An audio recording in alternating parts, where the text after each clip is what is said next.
അസ്സലാമലൈക്കും dear friends. ഇന്നത്തെ നമ്മുടെ സ്പെഷ്യൽ നിങ്ങൾ ആരും ഇതുവരെയും ട്രൈ ചെയ്ത് നോക്കിയിട്ടില്ലാത്ത ഒരു അടിപൊളി വെറൈറ്റി റെസിപ്പിയാണ്. നമ്മുടെ ഈ വീഡിയോ കണ്ടുകൊണ്ടിരിക്കുന്ന സമയത്ത് നിങ്ങൾക്ക് ഇഷ്ടപ്പെടുകയാണെങ്കിൽ ഒന്ന് ലൈക്ക് ചെയ്തേക്കണേ. അതുപോലെ തന്നെ നമ്മുടെ ഈ ചാനൽ ആദ്യമായിട്ട് കാണുന്നവരും ഇതുവരെയും സബ്സ്ക്രൈബ് ചെയ്യാത്തവരും പ്ലീസ് ഒന്ന് സബ്സ്ക്രൈബ് ചെയ്തേക്കണേ. ഞാനിടുന്ന വീഡിയോസ് ഉടനടി കിട്ടുന്നതിനായി സബ്സ്ക്രൈബ് ബട്ടന്റെ തൊട്ടടുത്ത് കാണുന്ന ബെല്ലൈക്കൺ കൂടി ക്ലിക്ക് ചെയ്തിട്ട് ഓൾ എന്ന ഓപ്ഷൻ എനേബിൾ ചെയ്യാനും മറക്കല്ലേ.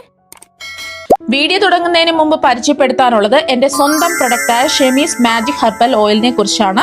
മറ്റു പല ഹെയർ ഓയിൽസ് യൂസ് ചെയ്തിട്ട് റിസൾട്ട് ലഭിക്കാത്തവർക്ക് വേണ്ടി സ്പെഷ്യലി തയ്യാറാക്കിയ പ്രീമിയം ഓയിലാണിത്. 120ഓളം ഹെർബൽസ് ചേർത്ത് തയ്യാറാക്കിയ ഈ ഓയിൽ മുടി കൊഴിച്ചിൽ, താരൻ, കഷണ്ടി, മുടി കട്ടിക്കുറവ്, മുടി പൊട്ടിപ്പോകൽ, പ്രത്യേകിച്ച് നര എന്നിവ കുറയ്ക്കാൻ പൂർണ്ണമായിട്ട് സഹായിക്കും.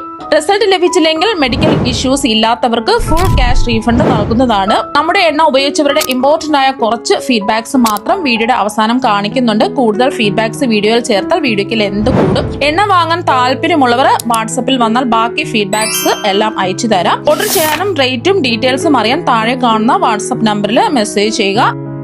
അപ്പൊ ഇന്നത്തെ റെസിപ്പി എന്ന് പറയുന്നത് ബാക്കി വന്ന ഇഡ്ഡലി മാവ് വെച്ചിട്ടുള്ളതാണ്. തലേ ദിവസത്തെ ഇഡ്ഡലി തയ്യാറാക്കിയിട്ട് ബാക്കി വന്ന മാവാണ് എടുത്തിട്ടുള്ളത്. എത്രയാണോ നിങ്ങൾക്ക് വേണ്ടത് അതിനനുസരിച്ചിട്ടുള്ള ഇഡ്ഡലി മാവ് എടുക്കുക. ഞാനിപ്പോൾ 1 കപ്പ് ഇഡ്ഡലി മാവാണ് എടുക്കുന്നത്. അപ്പം ഞാൻ ഇഡ്ഡലി മാവിൽ ഉപ്പ് ചേർത്തിട്ടാണ് വെച്ചിട്ടുള്ളത്. അപ്പോൾ ഉപ്പ് ചേർത്തിട്ടില്ലാത്ത മാവാണെന്നുണ്ടെങ്കിൽ ആവശ്യത്തിനുള്ള ഉപ്പ് ചേർത്ത് കൊടുക്കുക. സോഡാപ്പൊടിയൊന്നും ചേർക്കേണ്ട ആവശ്യമില്ല. ഇതിലേക്ക് നമ്മൾ മധുരത്തിന് വേണ്ടി എടുക്കുന്നത് ശർക്കര പൊടിച്ചതാണ്. ഇതിപ്പോൾ ഞാനിപ്പോൾ എടുത്തിട്ടുള്ളത് ഓർഗാനിക് ശർക്കര പൊടിയാണ്. അപ്പോൾ ശർക്കര പൊടിച്ചിട്ട് ചേർത്ത് കൊടുക്കുക. നമ്മൾ ഏത് കപ്പിലാണോ നമ്മൾ ഇഡ്ഡലി മാവ് അളന്നെടുക്കുന്നത് അതേ കപ്പിൻ്റെ പകുതി കപ്പ്. അപ്പോൾ 1 കപ്പ് ഇഡ്ഡലി മാവാണെന്നുണ്ടെങ്കിൽ 1/2 കപ്പ് ശർക്കര ചേർത്ത് കൊടുക്കുക. പിന്നെ നിങ്ങളുടെ മധുരത്തിനനുസരിച്ച് കൂട്ടുകയും കുറയ്ക്കുകയും ഒക്കെ ചെയ്യാം. ഞാനിതിൽ ഫ്ലേവറിന് വേണ്ടിയിട്ട് 1/4 ടീസ്പൂൺ ഏലക്ക പൊടിയാണ് ചേർത്ത് കൊടുക്കുന്നത്. ഇത് ഏലക്കയുടെ ആ തരി മാത്രം പൊടിച്ചെടുത്തിട്ടുള്ളതാണ്. സാധാരണ നമ്മൾ പഞ്ചസാരയൊക്കെ കൂട്ടിച്ചേർത്ത് പൊടിച്ച ഏലക്കപ്പൊടിയാണെന്നുണ്ടെങ്കിൽ 1/2 ടീസ്പൂൺ ചേർത്ത് കൊടുക്കുക. ഏലക്ക ആണെന്നുണ്ടെങ്കിൽ അതിൻ്റെ തൊണ്ട് മാറ്റിയിട്ട് ഒരു 4 ഏലക്കയൊക്കെ നല്ലോണം തല്ലി ചതച്ച് ഇതിലേക്ക് ചേർത്ത് കൊടുത്താലും മതി. നന്നായിട്ടൊന്ന് മിക്സ് ചെയ്യുക. ഉപ്പ് ചേർത്തിട്ടില്ല എന്നുണ്ടെങ്കിൽ ഈ ഒരു സമയം ഉപ്പും കൂടെ ചേർത്ത് കൊടുക്കുക. ഒരു 2 നുള്ളുപ്പൊക്കെ ചേർത്ത് കൊടുത്താൽ മതിയാവും. എന്നിട്ട് നന്നായിട്ട് ഒന്ന് ഇളക്കി യോജിപ്പിച്ചെടുക്കുക. നമ്മൾ ചേർക്കുമ്പോൾ മാവ് കുറച്ചൊന്ന് ലൂസാവും. ഈ ഒരു സമയം നമ്മൾ ഇതിലേക്ക് കുറച്ച് റവയും കൂടെ ചേർക്കുന്നുണ്ട്. ഒരു 1/4 കപ്പ് റവ ചേർത്ത് കൊടുക്കാം. റോസ്റ്റ് ചെയ്തതോ റോസ്റ്റ് ചെയ്യാത്തതോ ഏത് റവ വേണമെങ്കിലും എടുക്കാം. ഏത് കപ്പിലോ ഗ്ലാസ്സിലാണോ ഇഡ്ഡലിയുടെ മാവ് എടുത്തിട്ടുള്ളത് അതേ കപ്പിൻ്റെ അളവിൽ തന്നെ എല്ലാം അളന്നിട്ടെടുക്കാം. ഞാനിപ്പോൾ അളവ് കപ്പിലല്ലേ എടുത്തിട്ടുള്ളത്. അപ്പോൾ ആ ഒരു അളവ് കപ്പിൽ ഒരു 1/4 കപ്പ് റവയാണ് എടുത്തിട്ടുള്ളത്. ഗ്ലാസ്സിലാണെന്നുണ്ടെങ്കിൽ 1/4 ഗ്ലാസ് റവ ചേർത്ത് കൊടുക്കുക. അപ്പം നിങ്ങൾ 2 കപ്പ് ഇഡ്ഡലി ബാറ്റർ എടുക്കുകയാണെന്നുണ്ടെങ്കിൽ 1 കപ്പ് ശർക്കര പൊടിച്ചത്, 1/2 കപ്പ് റവ എടുക്കുക. എന്നിട്ട് ഒന്ന് മിക്സ് ചെയ്യാം. അപ്പോൾ അതാ ഒന്ന് മിക്സ് ചെയ്തെടുത്തു. അപ്പം ഞാനിപ്പോൾ എടുത്തിട്ടുള്ള ശർക്കര പൊടിക്കൊക്കെ കൊടുക്കാൻ വേണ്ടിയിട്ട് ഞാൻ കറക്റ്റ് പാകത്തിനുള്ള ശർക്കര പൊടിയാണ് എടുത്തിട്ടുള്ളത്. 1/2 കപ്പല്ല എടുത്തിട്ടുള്ളത്. നമുക്ക് ഇത്രയും മധുരം വേണ്ട, മധുരം കുറച്ചൊക്കെ മതി എന്നുള്ളവർക്ക് ഒരു 1/4 കപ്പ് ശർക്കര പൊടി എടുത്താൽ മതിയാവും. ഇഡ്ഡലിയുടെ മാവ് ഏത് കപ്പിലാണോ അളന്നെടുക്കുന്നത് അതിൻ്റെ 1/4 കപ്പ് ശർക്കര പൊടിച്ചത് എടുത്താൽ മതിയാവും. അപ്പോൾ അതാ ഒന്ന് മിക്സ് ചെയ്തെടുത്തു. ഇപ്പോൾ റവ ചേർത്തുകൊണ്ട് റവ എല്ലാം ഒന്ന് സോഫ്റ്റ് ആയി കിട്ടണം. കുറച്ച് സമയം നമുക്കിതൊന്ന് മൂടി വെക്കാം. ഒരു 10 മിനിറ്റ് ഒക്കെ മതിയാവും. അപ്പോൾ ചേർത്ത് റെസ്റ്റ് ചെയ്യാൻ വെച്ചിട്ട് ഒരു 10 മിനിറ്റ് ആയിട്ടുണ്ട്. അപ്പം മാവ് കുറച്ചും കൂടി ഒന്ന് കട്ടിയായിട്ട് വന്നിട്ടുണ്ട്. ഇപ്പം എന്താ കറക്റ്റ് ഇഡ്ഡലി മാവിൻ്റെ ആ ഒരു പരുവത്തിന് കിട്ടിയിട്ടുണ്ട്. ഇനി ഇതിലേക്ക് ഒരു 5 കശുവണ്ടി പരിപ്പ് ചെറുതായിട്ട് കട്ട് ചെയ്ത് ചേർത്ത് കൊടുക്കാം.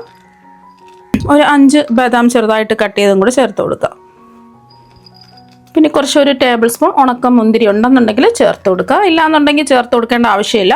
അപ്പം നട്ട്സ് ഉണ്ടെന്നുണ്ടെങ്കിൽ ചേർത്ത് കൊടുക്കുക. കശുവണ്ടി പരിപ്പ് മാത്രമേ നിങ്ങൾ കയ്യിൽ ഉള്ളതെങ്കിൽ അത് ചേർത്ത് കൊടുത്താലും മതി. നട്ട്സ് ചേർത്തില്ലെങ്കിലും കുഴപ്പമൊന്നുമില്ല. ഉണക്ക മുന്തിരി ഉണ്ടെങ്കിൽ അത് ചേർത്ത് കൊടുത്താലും മതി. പിന്നെ നിലക്കടല ഉണ്ടെങ്കിൽ അത് 1-2 ടേബിൾ സ്പൂൺ ചേർത്ത് കൊടുത്താൽ മതി. പിന്നെ ഇതിലേക്ക് നമ്മൾ ചേർത്ത് കൊടുക്കുന്നത് ചിരകിയ തേങ്ങയാണ്. 1 കപ്പാണ് എടുത്തിട്ടുള്ളത്. നെയ്യോ എണ്ണയോ മൈദയോ ഗോതമ്പ് പൊടിയോ ഒന്നും തന്നെ ചേർക്കേണ്ട ആവശ്യമില്ല. അതുപോലെ തന്നെ ബേക്കിംഗ് പൗഡറോ ബേക്കിംഗ് സോഡയോ ഒന്നിൻ്റെ ആവശ്യമില്ല. പിന്നെ നിങ്ങൾ എടുക്കുന്ന മാവ് നല്ല സോഫ്റ്റ് അല്ലാത്ത കട്ടിയുള്ള മാവാണെന്നുണ്ടെങ്കിൽ മാത്രം 2 നുള്ള് സോഡാപ്പൊടി ചേർത്ത് കൊടുത്താൽ മതി. ഞാനെടുത്ത മാവ് നല്ല സോഫ്റ്റ് ആയിട്ട് പതഞ്ഞ് പൊങ്ങിയ മാവല്ലേ കിട്ടിയിട്ടുള്ളത്. അപ്പോൾ അതുകൊണ്ട് സോഡാപ്പൊടിയൊന്നും ചേർക്കേണ്ട ആവശ്യമില്ല. നമ്മുടെ ബാറ്റർ ഇവിടെ റെഡി ആയിട്ടുണ്ട്. ഇനി റെസ്റ്റ് ചെയ്യേണ്ട ആവശ്യമൊന്നുമില്ല. ഈ ഒരു കട്ടിക്കാണ് കിട്ടേണ്ടത്. ഒരുപാട് അങ്ങ് ലൂസായി പോകരുതേ. നമ്മളിതിൽ ഒട്ടും തന്നെ വെള്ളമൊന്നും ചേർത്തിട്ടില്ല. ഇഡ്ഡലി മാവിൽ തന്നെയാണ് ഇതെല്ലാം റെഡിയാക്കി എടുത്തിട്ടുള്ളത്. ഇനി നമുക്ക് അടുത്തതായിട്ട് വേണ്ടത് 5 സ്റ്റീൽ ഗ്ലാസ് ഇതായി എടുത്തിട്ടുണ്ട്. ഏതെങ്കിലും ബൗൾ എടുത്താലും മതി. ഇനി ഈ സ്റ്റീൽ ഗ്ലാസിന്റെ ഉള്ളിൽ ഞാൻ എണ്ണയൊന്നും ബ്രഷ് ചെയ്ത് കൊടുക്കുന്നില്ല. ഇതുപോലത്തെ വാഴയിലാണ് ഞാൻ വെച്ച് കൊടുക്കുന്നത്. വാഴയില ഉണ്ടെങ്കിൽ വാഴയില വെച്ച് കൊടുക്കുക, അല്ലാന്നുണ്ടെങ്കിൽ എണ്ണ തടവിയാലും മതി. ഞാൻ എണ്ണ ഒട്ടും തന്നെ ഇതിൽ ചേർക്കുന്നില്ല, അതുകൊണ്ട് ഗ്ലാസ്സിലൊന്നും എണ്ണ തടവിയിട്ടില്ല. വാഴയിലാണ് വെച്ച് കൊടുക്കുന്നത്. ചെയ്തിട്ടെടുക്കുമ്പോൾ നല്ലൊരു മണമൊക്കെ കിട്ടും.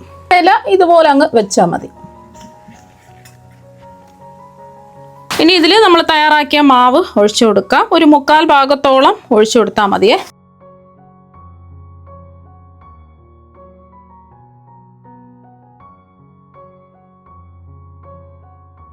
അപ്പോൾ ആ ബാറ്റർ ഒഴിച്ചു കൊടുത്തിട്ടുണ്ട്. ഇനി ഇതിന്റെ മുകളിലായിട്ട് കുറച്ച് ബദാമും കാണാൻ ഒരു ഭംഗിക്ക് വേണ്ടിയിട്ട് ഇട്ട് കൊടുക്കാം.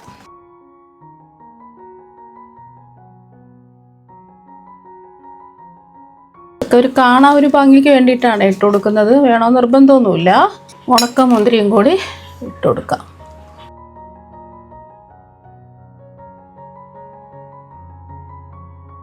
അപ്പോൾ ഇത് തയ്യാറാക്കുന്നത് നമ്മൾ ആവിയേറ്റി എടുക്കുകയാണ് ചെയ്യുന്നത്. ഇഡ്ഡലി ചെമ്പിൽ കുറച്ച് വെള്ളം തിളപ്പിക്കാൻ വെച്ചിട്ടുണ്ട്. എന്നിട്ട് ആ ഇഡ്ഡലി തട്ട് വെച്ച് കൊടുത്തിട്ടുണ്ട്. ഓരോ ഗ്ലാസ് ആയിട്ട് വെച്ച് കൊടുക്കുക.